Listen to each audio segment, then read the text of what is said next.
So hello दोस्तों, मैं हूं अभिषेक और आप देख रहे हो पोल्ट्री वाला यूट्यूब चैनल। तो दोस्तों, आज की वीडियो में हम जानने वाले हैं, जब कभी भी आप अपने पोल्ट्री फार्म पर देसी मुर्गियों के बच्चे लाते हो, ब्रॉयलर के बच्चे लाते हो, तो कई बैचेस में ऐसे आपने देखा होगा कि आपके लॉट में, आपके बैच में बहुत सारे बच्चों का वजन कम होता है, वही दूसरी और बहुत सारे बच्चों का वजन बहुत ज़्यादा हो जाता है। कोई बच्चा छोटा रह जाता है तो कोई बच्चा बहुत बड़ा हो जाता है। तो ये बहुत सारे बैचेस में आपने ये प्रॉब्लम देखा होगा।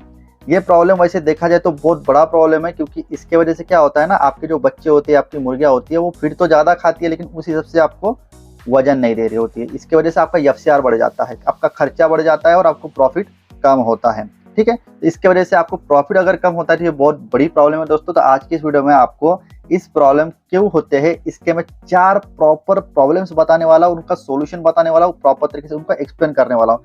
इस वीडियो को स्टार्ट से लेकर एंड तक के पूरा अगर आप देख लेते हो तो नेक्स्ट बैच में आपका बच्चा छोटा रहेगा, कोई बच्चा बड़ा हो जाएगा, ये प्रॉब्लम बिल्कुल भी नहीं आएगी। वीडियो का टॉपिक अच्छा लग रहा होगा तो वीडियो को दिल से लाइक कर दीजिएगा। अभी तक के चैनल को सब्सक्राइब नहीं किया है तो लाल कलर के सब्सक्राइब बटन को प्रेस करके चैनल को सब्सक्राइब कर दीजिएगा। वीडियो के आगे ले जाने के पहले पोल्ट्री पीडीएफ ई बुक और हार्ड बुक का एक छोटा सा वीडियो हम देख लेते हैं, उसके बाद इस वीडियो को हम कैरी फॉरवर्ड करते हैं। पोल्ट्री बिजनेस करना चाहते हो तो वीडियो में दिखाई जाने वाला पोल्ट्री पीडीएफ ई बुक और पोल्ट्री हार्ड बुक एक बार अगर आप पढ़ लेते हो तो पोल्ट्री के रिलेटेड बॉयलर पोल्ट्री फार्मिंग, देसी पोल्ट्री फार्मिंग और लेयर पोल्ट्री फार्मिंग की 90% जानकारी आपको मिल जाएगी। इस बुक में मैंने डिसीज, मेडिसिन, वैक्सीन और फीड मैनेजमेंट के अलावा चिक्स आने के पहले दिन से लेकर बड़े होने के बाद उनको बेचने तक इन सारी बातों को कवर किया है। पोल्ट्री पीडीएफ ई बुक और पोल्ट्री हार्ड बुक दोनों में भी सेम इंफॉर्मेशन दी गई है और ये दोनों भी बुक आपको हिंदी, इंग्लिश और मराठी भाषा में मिल जाएंगे। पीडीएफ ई बुक आपको मात्र 50 रुपये में मिल जाएगा और हार्ड बुक आपको 250 रुपये में मिल जाएगा अगर आप प्रीपेड 250 रुपये ऑनलाइन पे करके इस बुक को खरीदते हो तो। और अगर आप कैश ऑन डिलीवरी पे इस बुक को मंगवाना चाहते हो तो आपको 50 रुपये एक्स्ट्रा कैश कलेक्टिंग चार्जेस पे करना पड़ेगा। अधिक जानकारी के लिए या फिर इस बुक को खरीदने के लिए 91761143 इस व्हाट्सएप नंबर पर मैसेज कीजिए। सबसे पहले कारण मैं बताना चाहूंगा, अगर आपके बैच में कोई बच्चा छोटा रह जाता है, कोई बच्चा अगर बड़ा हो जाता है, तो सबसे पहला पॉइंट, सबसे पहला कारण होता है दोस्तों, सही तरीके से आपके पोल्ट्री फार्म पर उस बैच की ब्रीडिंग नहीं हुई है। आप सभी को पता है, जब प्लेसमेंट बच्चों की होती है तो सबसे पहले हमें उन बच्चों की ब्रीडिंग कराना होता है। अगर ब्रीडिंग में ही मिस्टेक हो जाए, ब्रीडिंग के टेम्परेचर में ही मिस्टेक हो जाए, तो 101% 15 से लेकर उम्र के 30वें दिन में आपको ये चीज़ महसूस होगी कि बहुत सारे बच्चों का जो बॉडी वेट में है वो अनइवन साइज का प्रॉब्लम आपको देखने को मिलेगा। नॉर्मली देखा जाए तो ब्रीडिंग का टेम्परेचर आपको 32 डिग्री से लेकर 35 डिग्री मेंटेन करना होता है। जो ब्रीडिंग का एरिया आपने बच्चों को दिया है, उस ब्रीडिंग के एरिया में सभी जगह पर ब्रीडिंग का जो टेम्परेचर होता है वो एक समान होना चाहिए, तभी जाकर आपको बेहतरीन से बेहतरीन रिजल्ट मिलेगा। और एक बात मैं आपको हमेशा बता दूं कि ब्रीडिंग जितने अच्छे तरीके से होगी वो डायरेक्टली रिलेटेड होती है कि आगे जाकर आपका बच्चा कितने अच्छे से वजन बढ़ाएगा। इसका मतलब ब्रीडिंग आपकी जितनी अच्छे से होगी तो उतना ही अच्छा एफसीआर आपको मिलेगा, उतना ही ग्रोथ रेशियो आपको उम्र के जैसे 30-35 दिनों के बाद देखने को मिलेगा। इसीलिए अगर जिन भी भाइयों की ब्रीडिंग अच्छे से नहीं होती है, वो प्रॉपर टेम्परेचर मेंटेन नहीं कर पाती है अपने ब्रीडिंग के एरिया में, कौन से स्पेसिफिक जगह पर एकदम टेम्परेचर ज़्यादा होता है, कौन से स्पेसिफिक ब्रीडिंग के एरिया में एकदम ही टेम्परेचर कम होता है, कई बार लाइट फ्यूज हो जाता है, कारण बहुत सारे होते हैं। या फिर फार्मर भाइयों ने क्या होता है कि स्पेस बहुत बड़ा दे देते हैं लेकिन लाइट उस हिसाब से कम लगाते हैं, इसीलिए कई जगह पर टेम्परेचर ज़्यादा होता है तो कई जगह पर टेम्परेचर कम होता है। तो कारण बहुत सारे होते हैं। ब्रीडिंग अगर आप सही शॉट करोगे तो गारंटेड ये प्रॉब्लम आपको देखने को नहीं मिलेगा। अगली बार से अगर आपको ये प्रॉब्लम देख रहा है तो एक बार नज़र दौड़ाइए कि क्या आपकी ब्रीडिंग की प्रोसेस अच्छे से हो रही है।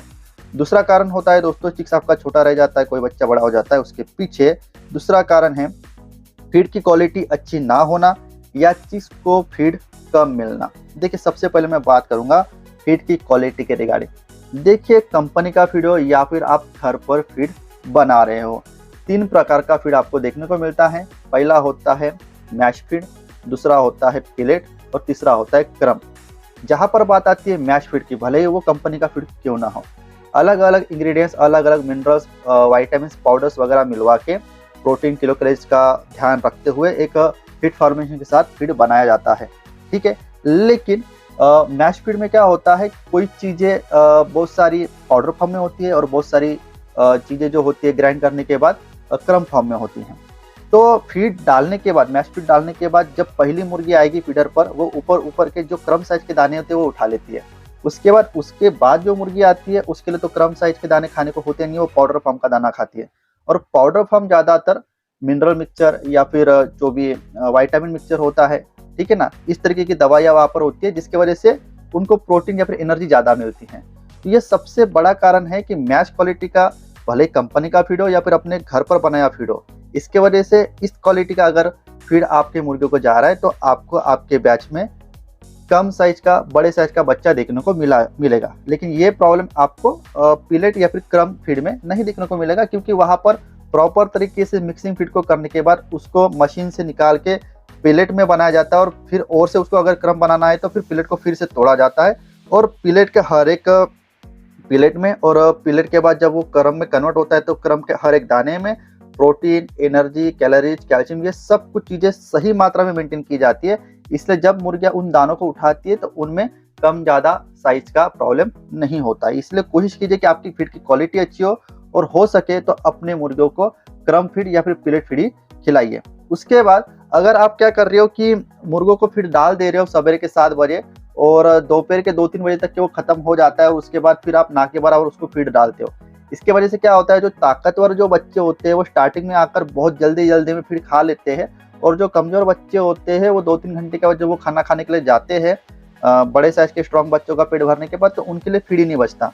तो ये भी एक कारण होता है कि अगर आप अपने मुर्गियों को पर्याप्त मात्रा से कम फीड दे रहे हो, डेली बेसिस पर उनको जितना फीड लगता है उतना फीड अगर नहीं दे रहे हो, तो कुछ बच्चों को फीड लास्ट में नहीं मिलता, जिसके कारण आपको आपके बैच में ज़्यादा साइज का बच्चा और कम साइज का बच्चा, ये दोनों भी बच्चे आपको देखने को मिलते हैं। तीसरा कारण होता है उसके पीछे का दोस्तों ओवर क्राउडिंग, पर्याप्त जगह ना मिलना। इसको भी ध्यानपूर्वक समझिएगा। पर्याप्त मात्रा से आपने ज़्यादा बड़ी बैच डाल दी, 500 स्क्वायर फीट के जगह पर आपने ब्रॉयलर 600 डाल दिए, या फिर 700-800 500 स्क्वायर फीट पर आपने देसी मुर्गियों की बैच डलवा दी। ऐसे में क्या होता है, जैसे जैसे आधो किलो या फिर पौन किलो के साइज पर ये मुर्गियां बढ़ जाती है, ब्रॉयलर या फिर देसी मुर्गियां हो, उनको जगह कम गिरना शुरू हो जाती है।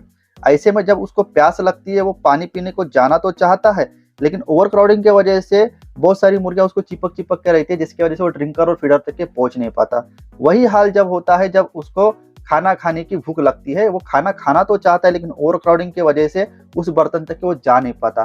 पानी पीने के लिए या फिर खाना खाने के लिए वो जाएगा कब, जब उसको बहुत जोरों से भूख लगी हो या फिर बहुत जोरों से उसको प्यास लगी हो, तभी जाकर वो ड्रिंकर या फिर फीडर के पास जाकर अपना दाना या फिर पानी पिएगा, जिसके कारण दिन भर में उसको जितने भी फीड और पानी पीने की आवश्यकता होती है, उससे वो बहुत ही कम फीड खाता है, बहुत ही कम पानी पीता है, और इसका इनडायरेक्ट वे में आपको एक उसका वजन में उसका रेशियो देखने को मिलता है कि उसका वजन बहुत ही ज्यादा कम आपको देखने को मिलता है। समझ पा रहे हो? तो ये ओवर क्राउडिंग भी सबसे महत्वपूर्ण रोल भूमिका निभाता है आपके मुर्गियों का वजन कम ज्यादा होने के पीछे। इसी के वजह से ज्यादा लालच में ना जाते हुए जितनी स्पेस एक मुर्गी को रिक्वायर्ड होती है, उतनी ही स्पेस की बैच आप अपने पोल्ट्री फार्म पर डाला कीजिएगा। मैं जहां पर बात करूं ब्रॉयलर की तो 0.8 स्क्वायर फीट, जहां पर मैं बात करूं ब्रॉयलर की तो 1.2 स्क्वायर फीट के हिसाब से आप डाला कीजिएगा ब्रॉयलर की बैच, और आप 1.3 या फिर 1.4 या फिर 1.2 के हिसाब से भी गावरान मुर्गी की बैच डाल सकते हो। आपको बेहतरीन से बेहतरीन रिजल्ट मिलेंगे। चौथी बात की अगर मैं बात करूं, चौथे पॉइंट की अगर मैं बात करूं, तो अलग अलग नस्लों की एक दूसरे के साथ क्रॉसिंग हो जाती है, और उनके बाद जब उनके बच्चे तैयार होते हैं तो उनमें यह प्रॉब्लम आपको देखने को मिलता है। यहाँ पर बात हम स्पेसिफिकली करेंगे कि शौकिया तौर पर, या आप अपने घर पर 40-50 मुर्गा मुर्गी आप पाल रहे हो, उसमें के जो आपके ब्रीडर मुर्गे होते हैं, कोई मुर्गा 2.5 किलो का है, कोई 1.5 किलो का है, कोई 2 किलो का है, कोई 80 क्रॉस का मुर्गा है, कोई ओरिजिनल गावरान का मुर्गा है, कोई कड़कनाथ का मुर्गा है। तो ऐसे में जब वो मुर्गा किसी मुर्गी के साथ क्रॉसिंग करता है, वैसे समय में भी कोई मुर्गी का बॉडी वेट कम होता है, कोई मुर्गी का बॉडी वेट ज़्यादा होता है। तो जब अंडे से बच्चे निकलते हैं तो जो कि उनके माता पिता के ही वजन में बहुत ज़्यादा डिफरेंस था, जिसकी वजह से जब उनके बच्चे तैयार होते हैं तो बढ़ोतरी के समय में उम्र के साथ उनके वजन में भी हर एक बच्चे का वजन आपको कम ज़्यादा देखने को मिलता है। तो आपको मैंने प्रॉपर तरीके से चिक्स का साइज बड़ा या फिर छोटा ज़्यादा होने के पीछे कौन सी वजूहत होती है, उन सभी बातों को मैंने एक्सप्लेन कर दिया है। अगर आपको समझाने का तरीका और वीडियो का टॉपिक अच्छा लगा होगा तो जरूर से दिल से लाइक कर दीजिएगा, ठीक है। और अगर आपके मन में कोई भी सवाल है तो कमेंट कर दीजिएगा, और जरूरमंद पोल्ट्री फार्मर भाइयों को ये वीडियो शेयर जरूर कीजिएगा। इसी तरीके का पोल्ट्री का एक नॉलेजेबल वीडियो लेकर मैं मिलता हूँ आपको नेक्स्ट वीडियो में। तब तक के लिए धन्यवाद।